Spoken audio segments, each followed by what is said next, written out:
ونعوذ بالله من شرور أنفسنا ومن سيئات أعمالنا من يهده الله فلا مضل له ومن يضلل فلا هادي له وأشهد أن لا إله إلا الله وحده لا شريك له وأشهد أن محمدًا عبده ورسوله يا أيها الذين آمنوا اتقوا الله حق تقاته ولا تموتن إلا وأنتم مسلمون يا أيها الناس اتقوا ربكم الذي خلقكم من نفس واحدة وخلق منها زوجها وبث منهما رجالا كثيرا ونساء واتقوا الله الذي تساءلون به والأرحام إن الله كان عليكم رقيبا يا أيها الذين آمنوا اتقوا الله وقولوا قولا سديدا يصلح لكم أعمالكم ويغفر لكم ذنوبكم ومن يطع الله ورسوله فقد فاز فوزا عظيما أما بعد فإن خير الحديث كتاب الله وخير الهدي هدي محمد صلى الله عليه وسلم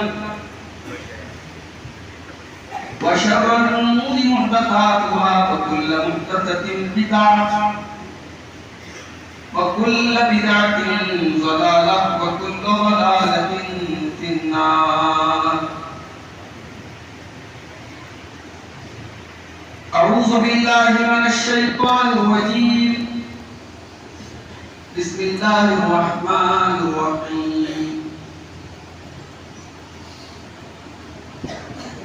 لإيلاف قريش إيلافهم رحلة الشتاء والصيف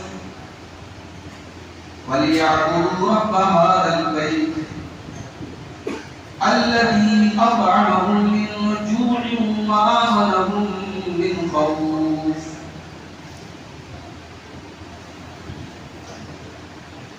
صدر محترم علماء کرام، محترم بزرگوں، نوجوان بھائیوں،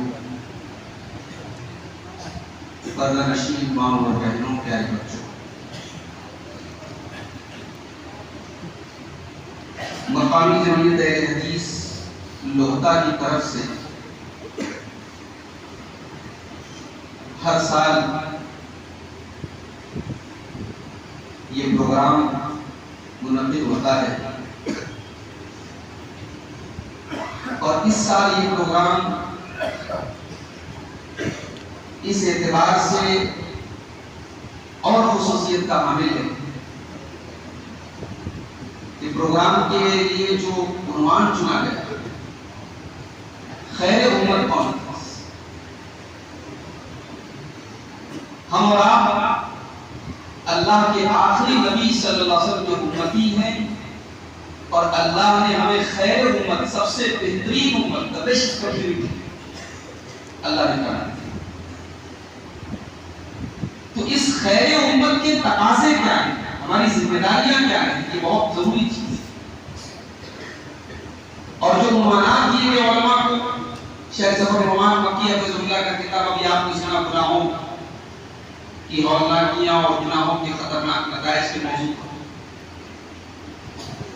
اس کے بعد ابھی صدر محترم کا آپ نے صدارتی خطاب سماعت فرمایا جس میں پورے کانفرنس کے عنوان کو سمیٹنے کی کوشش کی گئی.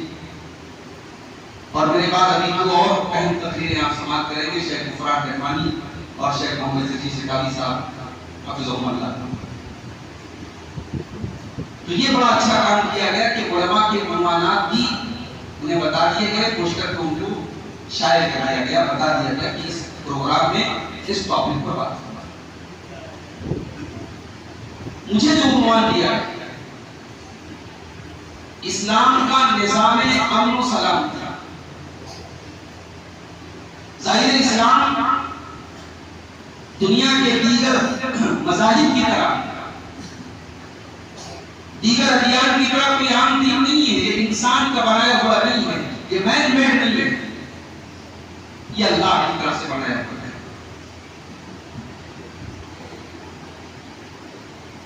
یہ دین اللہ کا نازل کرتا ہے، اور یہ دین پورا ایک نظام حیات ہے، ایک لائف سٹائل ہے۔ اس میں زندگی کا کوئی گوشہ ایسا نہیں ہے جس میں ہماری شریعت میں، ہمارے دین میں ہماری رہنمائی میں سونے جاگنے اٹھنے بیٹھنے کھانے پینے سے لے کر کے قضائے حاجت اور میاں بیوی کے تعلقات تک کے سلسلے میں ہماری شریعت میں ہماری رہنمائی۔ ہم کسی معاملے میں یہ نہیں کہہ سکتے کہ اسلام یہاں خاموش ہے، اسلام نے یہاں ہماری رہنمائی نہیں کی۔ زندگی کے ہر معاملے میں اسلام ہماری رہنمائی۔ زندگی کے مسائل میں بہت بڑا مسئلہ ہے میرے بھائیوں، امن اور چین کا مسئلہ۔ انسان دو روٹی کم کھا لے، انسان کے بعد مائک لگا دیا دنیا بھر کا، وہ نہیں سکتا، اس طرح بھی لے سکتا ہے۔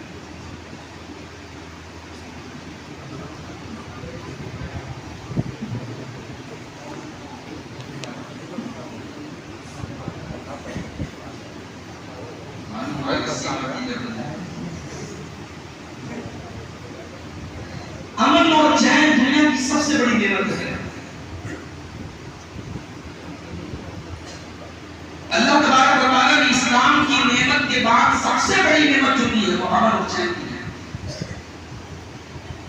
اور اسی لیے قرآن کریم کے 30ویں پارے کی جو ایک چھوٹی سی سورت میں نے پڑھی ہے، اس میں اللہ تعالیٰ نے قریش کے کافروں کو اسی نعمت کو یاد دلایا۔ لِإِيلَافِ قُرَيْشٍ إِيلَافِهِمْ رِحْلَةَ الشِّتَاءِ وَالصَّيْفِ۔ اے قریش کے لوگوں، جب سارے عرب کے اندر لڑائی جھگڑے ہوا کرتے ہیں، فساد ہوا کرتا ہے، مجمع ہوا کرتی ہے، تم سال کے 2 چکر لگا کر کے بزنس کرتے ہو، جاڑے میں الگ سفر کرتے ہو، گرمی میں الگ سفر کرتے ہو۔ اے مکہ کے کافروں، اے قریش کے کافروں، یہ کتنی بڑی نعمت اللہ نے تم کو دی ہے۔ لِإِيلَافِ قُرَيْشٍ إِيلَافِهِمْ رِحْلَةَ الشِّتَاءِ وَالصَّيْفِ۔ تم گرمی میں بھی سفر کرتے ہو، تم جاڑے میں بھی سفر کرتے ہو، آرام سے مال لے کے جاتے ہو، بزنس کرتے ہو، آرام سے پیسے کماتے ہو۔ فَلْيَعْبُدُوا رَبَّ هَٰذَا الْبَيْتِ۔ تم کتنے بڑے ناشکر ہو جو اللہ تعالیٰ تم کو امن اور چین دے رہا ہے۔ اس خانہ کعبہ کی وجہ سے، اس خانہ کعبہ کی وجہ سے تمہیں امن و شانتی ملی ہوئی ہے، تم اس اللہ کی عبادت کیوں نہیں کرتے؟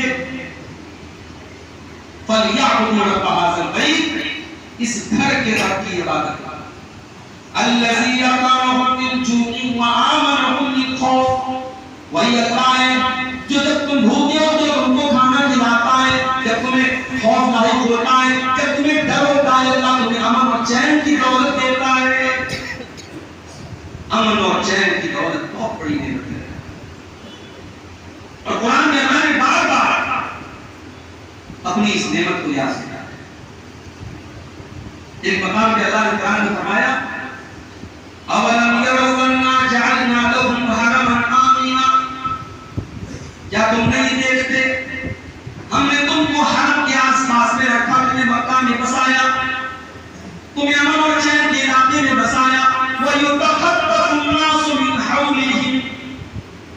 تمہارے آس پاس کا ماحول بڑا پریشان کرنے والا ہے، وہاں لوٹ مار ہوتی ہے اور حملہ ہوتا ہے، مگر ہم نے تمہیں مکے میں پیدا کیا، ہم نے تمہیں حرم کے اندر بسایا جہاں باپ کے قاتل کو بھی انسان ٹچ نہیں کر سکتا۔ یہ تھی برمیت، اپنے باپ کے قاتل کو لے کر بھی وہاں کوئی ٹچ نہیں کر سکتا تھا۔ حرم کا یہ مقام تھا اسلام کے پہلے۔ اللہ نے امن اور چین کی نعمت کو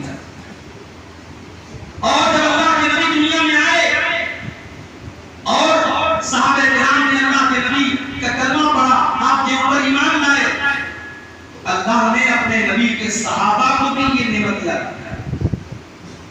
وَاذْكُرُوا إِذْ أَنْتُمْ قَلِيلٌ مُسْتَضْعَفُونَ فِي الْأَرْضِ. اے میرے نبی کے صحابہ وہ وقت بھی یاد کرو تم تھوڑے سے تھے, تم زمین میں کمزور سمجھے جاتے تھے. تَخَافُونَ أَن يَتَخَطَّفَكُمُ النَّاسُ. تمہیں ڈر ہوتا تھا کہ لوگ تم پر حملہ نہ کر دیں, تمہیں لوٹ نہ دیں, تمہیں مار نہ دیں. فَآوَاكُمْ وَأَيَّدَكُمْ بِنَصْرِهِ. اللہ نے مدد کی تمہاری, اللہ نے امن اور چین تم کو عطا فرمایا. امن اور چین بہت بڑی نعمت ہے. یہ بار بار اللہ تعالیٰ اپنی اس نعمت کو یاد کرتا ہے. اسی لیے حضرت ابراہیم علیہ السلام نے جب اللہ سے دعا کی تو اپنی اولاد کی روزی روٹی کا اپنی مانگی. پہلے امن اور چین کا سوال. رب اجعل هذا بلدا آمنا وارزق اهله من الثمرات من آمن منهم بالله واليوم الآخر. اے پروردگار اس شہر مکہ کو تو امن والا شہر بنا دے, یہاں کبھی دہشت گردی نہ ہو, یہاں کبھی آتنکواد نہ ہو, یہاں کبھی لڑائی جھگڑا نہ ہو. اس کو امن اور چین والا تو شہر بنا دے اور یہاں کے لوگوں کو تو روزی عطا فرما دے.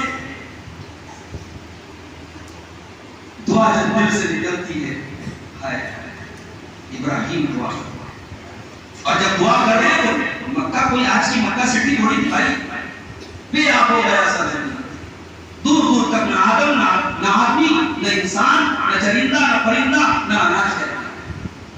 وہاں یہ دعا کہہ رہے ہیں نا اس کو امن کا شہر بنائے, شہر بنائے, اسے سٹی بنائے اور یہاں کے لوگوں کو پھلوں کی روزی دے. اور وہ دن اور آج کا ہزاروں برس گزر گئے, ابراہیم کی زبان سے نکلی وہ دعا کتنی تاثیر رکھتی تھی. اللہ اکبر. آج کی دنیا کا کوئی پھل ایسا نہیں جو آپ کو بتا کے نہ بڑی آسانی سے تمام فروٹس آپ کو مکہ میں مل جائیں گے. ابراہیم کی دعا کی برکت ہے. اور دنیا کی سب سے پیسفل سٹی, سب سے امن اور چین والی اگر کوئی جگہ ہے وہ مکہ ہے. اسے اللہ تعالیٰ نے اس کا نام ہی رکھ دیا والتین والزیتون وطور سینین وہذا البلد الامین. اے نبی میں قسم کھاتا ہوں سب امن والے شہر. تو امن اور چین یہ بہت بڑی نعمت ہے, اور اسی لیے اسلام نے اس کو بہت امپورٹنس دیا. آپ جانتے ہیں ہم جب مہینے کے چاند دیکھتے ہیں, پہلی تاریخ کا چاند دیکھتے ہیں, ہمیں دعا پڑھو. اس دعا میں بھی اللہ سے کیا مانگتے ہیں؟ اللہ. اس دعا میں بھی آپ امن اور چین مانگتے ہیں.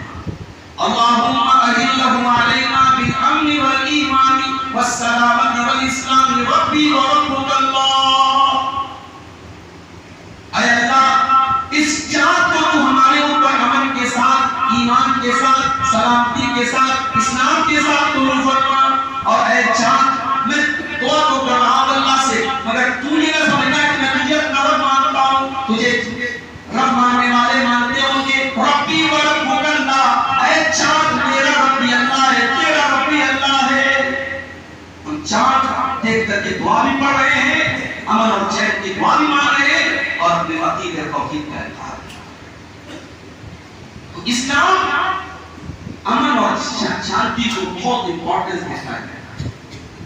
اور اسی لیے اللہ کے نبی فرماتے ہیں اگر کسی کو 3 چیزیں ملیں, آج آدمی مرتا ہے میرے پاس زمین کیوں نہیں, جائیداد کیوں نہیں, کروڑوں کا بینک بیلنس نہیں. اللہ کے نبی کہتے ہیں 3 چیزیں اگر ہیں اللہ کا شکر. دنیا کے کروڑوں لوگ ان 3 چیزوں کے لیے ترستے ہیں. یہ 3 نعمتیں جس کو ملی سمجھو کل کائنات ہے. اللہ کے نبی فرماتے تھے کسی کی صحیح روایت ہے من اصبح منکم آمنا فی سربہ معافا فی جسدہ عنده قوت یومہ. جو انسان اپنے گھر میں صبح کو اٹھے اور اس کے پاس 3 چیزیں ہوں, آمنا فی سربہ وہ اپنے گھر میں امن کے ساتھ ہو. آج آپ دیکھیں اسی سرزمین کا ایک علاقہ ہے جس میں فلسطین کے نام سے آپ دیکھ رہے وہاں ہم اور آپ کو ماشاءاللہ آج تو شادیوں کا سیزن چل رہا ہے بنارس میں, ہم کو اپنے من پسند کے کھانے کھا رہے ہیں, بنارسی ذائقے پہ ٹھاٹ پاٹ کا مزہ لے رہے ہیں. اور وہاں ان کے ناشتے کیسے ہوتے ہوتے.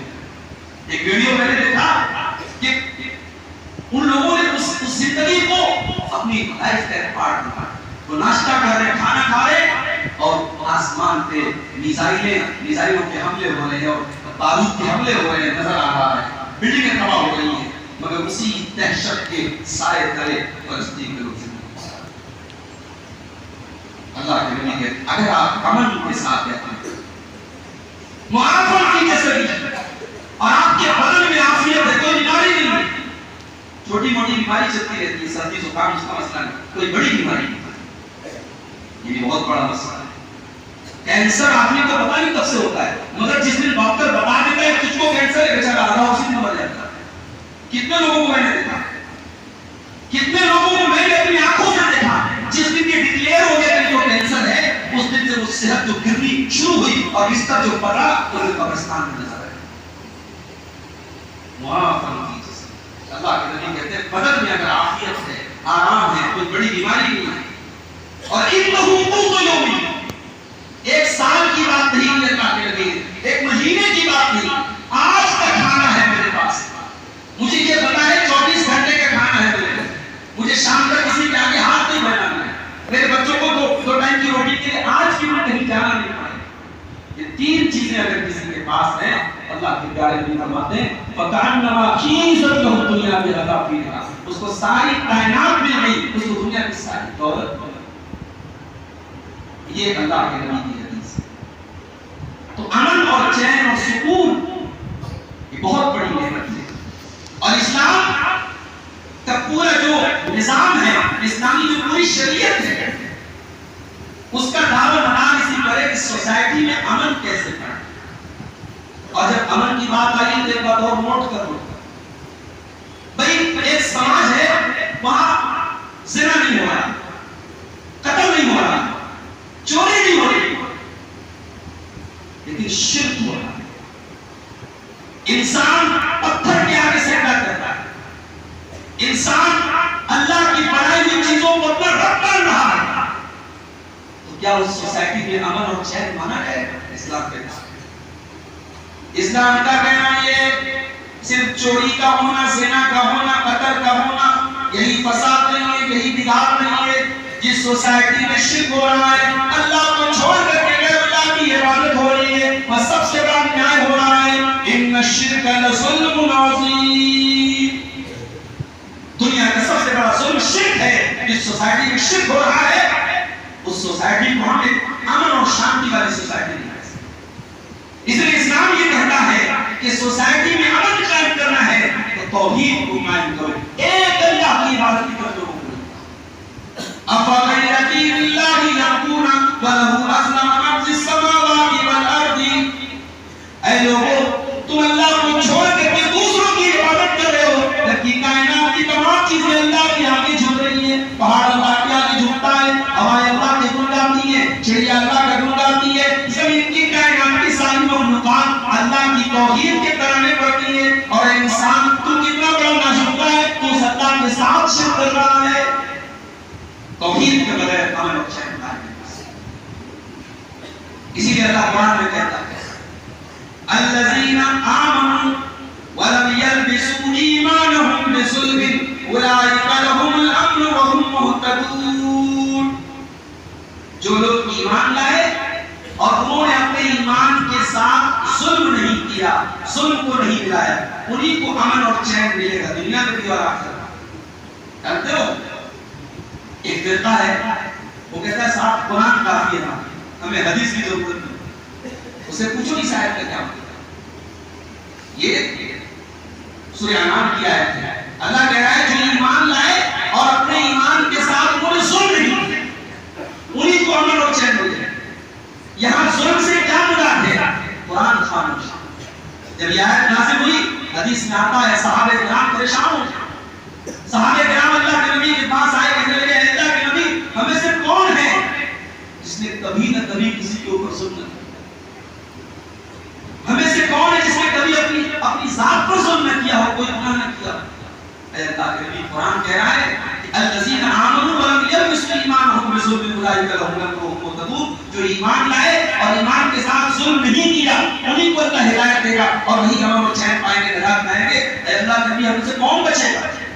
تو اللہ نبی نے اس آیت کی تفسیر میں دوسری آیت ہے، اسی لیے اہل حدیث کہتے ہیں کہ قرآن کو حدیث کے بغیر نہیں سمجھا جا سکتا۔ وہ جو فرقہ ہے نا اہل قرآن کا، منکرین حدیث کا، وہ 2 رکعت نماز نہیں پڑھ سکتا ہے قرآن کو سامنے رکھا بھائی، خالی قرآن کو سامنے رکھ کے آپ نماز کیسے پڑھیں؟ قرآن کہتا ہے رکوع کرو، رکوع کس چیز کا نام ہے؟ قرآن میں کہیں نہیں لکھا ہے۔ قرآن کہتا ہے سجدہ کرو، سجدہ کیسے کرے؟ قرآن میں کہیں نہیں لکھا ہے۔ قرآن کہتا ہے نماز قائم کرو، نماز کیسے قائم کرے، کتنے ٹائم کی نماز پڑھے؟ قرآن کہیں نہیں بتاتا۔ تو شریعت قرآن اور حدیث دونوں کا نام ہے، اور اہل حدیث کی یہی دعوت ہے۔ اہل حدیث کی کوئی تیسری دعوت نہیں، قرآن اور حدیث کی طرف آ جاؤ، یہی اہل حدیث کی دعوت ہے، اور یہی سارے اماموں کی دعوت ہے۔ یہ امام ابو حنیفہ، امام مالک، امام شافعی، امام احمد بن حنبل، تمام بزرگان دین کی یہی دعوت ہے۔ اہل حدیث کسی کی توہین نہیں کرتا، اہل حدیث اسی منہج کی پر بلاتا ہے جو ائمہ کا مذہب تھا، جو اولیاء کرام ہیں، بزرگوں کا مذہب ہے۔ تو امن اور چین توحید کے بغیر قائم نہیں ہو سکتا۔ اور اگر اسلام نے امن اور چین کو قائم کرنے کے لیے بڑے بڑے کرائمز پر سزائیں رکھی ہیں، جس کو شریعت میں حدود کہا جاتا ہے۔ مثال کے طور پہ کسی انسان نے کسی کا مرڈر کیا، اب مان لو مرڈر کرنے والا کروڑ پتی ہے اور جس کا مرڈر کیا گیا وہ غریب آدمی تھا۔ ہمارے یہ بھی تو ہوتا ہے بھائی، امیر اور غریب کی جان برابر ہے نا، لیکن عدالت میں برابر نہیں ہے۔ غریب بیچارہ 2-4 بار جائے گا، اس کے پاس وکیل کی فیس بھرنے کے پیسے نہیں ہو تو کیس ہار جائے گا، قاتل بچ کے نکل جائے گا۔ اسلام کیا کہتا ہے؟ یا ایھا الذین آمنوا کتب علیکم القصاص فی القتل الحر بالحر والعبد بالعبد والانثى بالانثى۔ اے ایمان والو، اللہ کا حکم ہے، فرض ہے تمہارے اوپر، اگر کسی نے کسی کو قتل کر دیا تو قاتل کو سے قصاص لیا جائے گا، قاتل کو بھی قتل کیا جائے گا۔ الحر بالحر، الحر بالحر، اگر قاتل آزاد ہے تو آزاد ہی کو قتل کیا جائے گا، کسی غلام کو پکڑ کے قتل نہیں کیا جائے گا۔ والعبد بالعبد، اگر قاتل غلام ہے اسی غلام کو قتل کیا جائے گا، کسی اور کو نہیں کیا جائے گا۔ والانثى بالانثى، اور اگر قاتل عورت ہے تو اسی عورت کو قتل کیا جائے گا۔ عرب میں کیا ہوتا ہے؟ مرد اگر قتل ہوا ہے اور قتل کرنے والی عورت ہے تو اس عورت کے بجائے اس قبیلے کی 2 عورتوں کو مار دیتے تھے، کہتے تھے ایک مرد کی جان 2 عورت کو مار۔ اور اگر قتل ہونے والی عورت ہے تو اس کو چھوڑ نہیں دیتے تھے کہ یہ تو عورت ہے، اس کی جان کی کوئی ویلیو نہیں۔ اسلام نے کہا نہیں، جان کی ویلیو سب کی بات۔ قاتل آزاد ہے تب بھی قصاص دیا جائے گا، قاتل غلام ہے تب بھی قصاص دیا جائے گا، قاتل اگر عورت ہے تب بھی قصاص۔ وَلَكُمْ فِي الْقِصَاصِ حَيَاةٌ إِلَّا أُولِي الْأَلْبَابِ لَعَلَّكُمْ تُفْلِحُونَ۔ اور اے قوم لوگ، تمہیں یہ لگتا ہے کہ قصاص کا حکم بڑا سخت ہے، ایک آدمی قتل ہو گیا، قتل کے بدلے قتل کا اسلام نے آرڈر دے دیا، یہ تو بڑا سخت قانون ہے، لیکن نہیں، اے میرے بندو، یہ حکم اس لیے دیا گیا ہے تاکہ تم کو نئی زندگی ملے۔ آج بھی شیخ جنید مکی صاحب کو ماشاءاللہ سعودی کا بہت سفر کرتے ہیں، دھیرے دھیرے وہاں کے ماحول میں بھی بہت ساری چینجنگ آ رہی ہے، دعا کیجیے۔ ہم ان میں سے نہیں ہیں کہ سعودی عرب میں اگر کوئی ہمیں ایسی چیز نظر آ جائے شریعت کے حکم سے ٹکرا رہی ہے تو ہم سعودی کا نام چاہیں بھئی، ہم تو اس ملک سے اس لیے محبت کرتے ہیں کہ وہ توحید پڑھنا ہے۔ اس ملک کا فرما روا ہندوستان میں آتا ہے اور گاندھی جی کی سمادھی پر تمام ملکوں کے سفر آ جاتے ہیں، لیکن وہاں کا فرما روا اور وہاں کا ولی عہد نہیں جاتا ہے، ہمیں اس کی یہ ادا پسند آتی ہے۔ مگر ہاں، اگر وہاں کوئی منکر ہوتا ہے، کوئی برا کام ہوتا ہے، الحمدللہ ہم اس منکر کی اس برائی کا سپورٹ بھی نہیں کرتے۔ ہم دعا کرتے ہیں کہ اپنے اللہ ان کو خیر کی، ان کے آباء و اجداد نے جنہوں نے اس حکومت کی بنیاد رکھی تھی، آپ بڑے کبھی موقع ملے، سعودی حکومت کی بنیاد رکھی گئی تھی، اس میں 2 خاندان تھے، ایک آل سعود اور ایک آل شیخ۔ یہ آل شیخ کون سا خاندان ہے؟ یہ شیخ محمد بن عبد الوہاب کا خاندان۔ طے یہ ہوا تھا حکومت چلائے گی آل سعود، لیکن علم چلے گا آل شیخ کا، فتویٰ چلے گا آل شیخ کا۔ حکومت میں جو بھی آئے گا وہ آل شیخ کی رہنمائی میں کام کرے گا، علماء کے مشورے سے کام کرے گا۔ اب دھیرے دھیرے حالات بدل رہے ہیں۔ لیکن ابھی بھی الحمدللہ وہاں خیر غالب ہے. دعا کیجیے اللہ وہاں کے حکمرانوں کو بھی اپنے سلیم دے, اور جو دنیا کی اور ملکوں کے بن میں وہاں بہت ساری چیزیں رکھی جا رہی ہے, اللہ ان کو ہدایت کرے. میرے بھائیوں, آج بھی وہاں اسلامی حدود کی جاتی ہے, قاتل کو قتل کیا جاتا ہے, دنیا میں بڑا بوال ہوتا ہے, ویسٹرن میڈیا بہت اچھالتا ہے کہ یہ کون سا طریقہ ہے, آج کی سعودی عرب میں لوگوں کو مارا جاتا ہے, قتل کے وقت قتل کیا جاتا ہے. مگر آپ اگر سروے دیکھیں, کرائم کی رپورٹ دیکھیں, تو دنیا میں سب سے کم اگر کہیں مرڈر کا ریشیو ہے تو سعودی عرب میں. یہ اسی اسلامی نظام حدود کی برکت ہے. اللہ کہہ رہا ہے کہ ہم یہ قصاص کا جو حکم دے رہے ہیں, ہم پہ جیون دان دے رہے ہیں. جب قصاص کا قانون لاگو ہوگا تو قاتل کسی کو قتل کرنے کے پہلے 1000 بار سزا, ورنہ انجام کیا ہو رہا ہے؟ آج تو حالات یہ ہے, چھوٹی چھوٹی باتوں پر مرڈر ہو رہا ہے, اور ہمیں وہ حدیث یاد آتی ہے اللہ کے نبی کی, صحیح مسلم کی وہ حدیث, اللہ کے نبی نے فرمایا والذی نفسی بیدہ, اس اللہ کی قسم جس کے ہاتھ میں میری جان ہے, لا تزال الدنیا, دنیا اس وقت تک ختم نہیں ہوگی, حتی یاتی یوم, یہاں تک یہ ہوتی نہ جائے گا, لا یدری القاتل فیما قتل, قاتل کو پتہ نہیں میں نے کیوں قتل کیا, ولا یدری المقتول فیما قتل, اور مقتول کو پتہ نہیں مجھے کیوں مارا گیا. مرڈر کرنے والے کو پتہ نہیں کیوں مرڈر کیا. چھوٹی چھوٹی باتوں پر آپ مرڈر ہو جاتا ہے, قتل ہو جاتے ہیں اور ہتیا ہو جاتی ہے. میرے پیارے ساتھیوں, اسلام نے اتنا سخت قانون, قتل کے بدلے قتل ہے. ہاں, جو قتل ہوا ہے مقتول, اس کے گھر والوں کو اسلام نے آپشن دیا ہے, اگر وہ چاہیں تو اس قاتل کو معاف کر دیں. اگر معاف کر دیں گے تب بھی ان کو دیت دینی پڑے گی. دیت ایک بہت بڑا اماؤنٹ ہے جو آج لاکھوں, اس کو ایکسیپٹ تو میں نہیں بتا سکتا, اس زمانے میں 100 اونٹ دیے جاتے تھے, آج سعودی عرب میں کیا کیلکولیشن میں نہیں جانتا, تو ایک بڑا اماؤنٹ ہے. اگر کسی نے کسی کو قتل کر دیا اور مقتول کے گھر والے اگر معاف بھی کر دیں تو ان کو قاتل کو دیت دینا پڑے گا, ایک بڑا اماؤنٹ دینا پڑے گا. یہ اسلام میں جان کی حفاظت کے لیے قانون ہے. اور آگے بڑھیے, ایک بہت بڑا جرم ہے سماج میں زناکاری, بدکاری, انلیگل طریقے سے مرد و عورت کا تعلق قائم ہے. اگر وہ زبردستی ہے تب بھی غلط ہے, اگر بے رضا ہے تب بھی غلط ہے. اسلام یہ کہتا ہے مرد و عورت کے درمیان تعلق کو جائز کرنے کے لیے نکاح کا سسٹم ہے, شادی کرا دو, نکاح کرا دو. نکاح سے ہٹ کر کے جتنے طریقے ہیں سب زناکاری اور بدکاری میں آتے ہیں. اب اگر کوئی زنا کر لے, اگر وہ کنوارا ہے, زنا کرنے والا کنوارا ہے, زنا کرنے والی کنواری ہے, قرآن کیا کہتا ہے, الزانیۃ والزانی فاجلدوا کل واحد منہما 100 جلدہ, زنا کرنے والی عورت کو اور زنا کرنے والے مرد کو 100 کوڑے کی سزا دی جائے گی.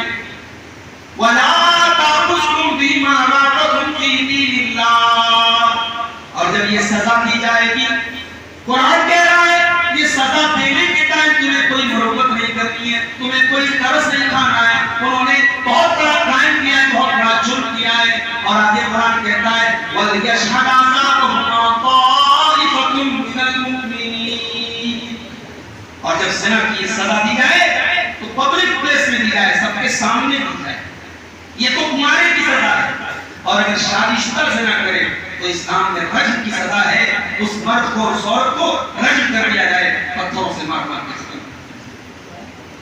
مجھے یاد آتا ہے راج ٹھاکرے کا ایک اسٹیٹمنٹ, جب ایک بڑا مشہور کیس چلا تھا دلی میں, چلتی بس میں ایک عورت کے ساتھ ریپ ہوا تھا, اس کو نربھیا کیس کہا جاتا ہے, اور پورے میڈیا میں بہت معاملہ اچھلا تھا.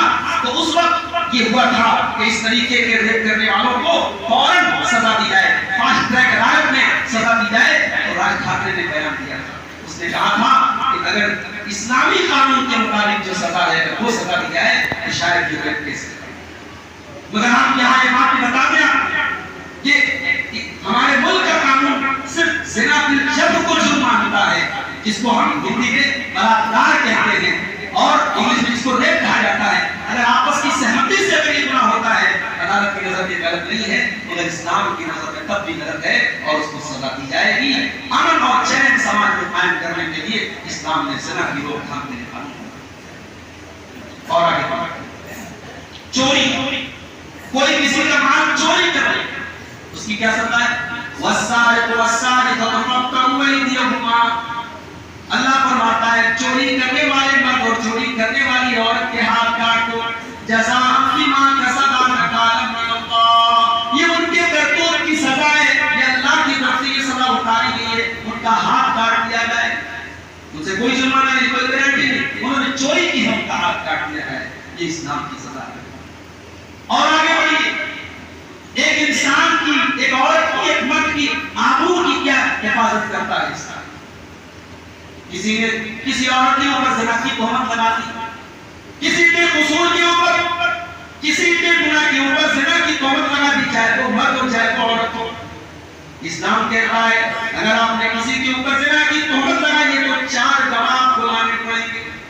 اگر 4 گواہ کے پاس نہیں ہے تو آپ اس زنا کی تہمت جس کے اوپر آپ لگا رہے ہیں, آپ کی تہمت جھوٹی مانی جائے گی. اور آپ کو بدلے میں قرآن کہتا ہے والذین یرمون المحصنات ثم لم یاتوا باربعۃ شہداء فاجلدوہم 80 جلدہ.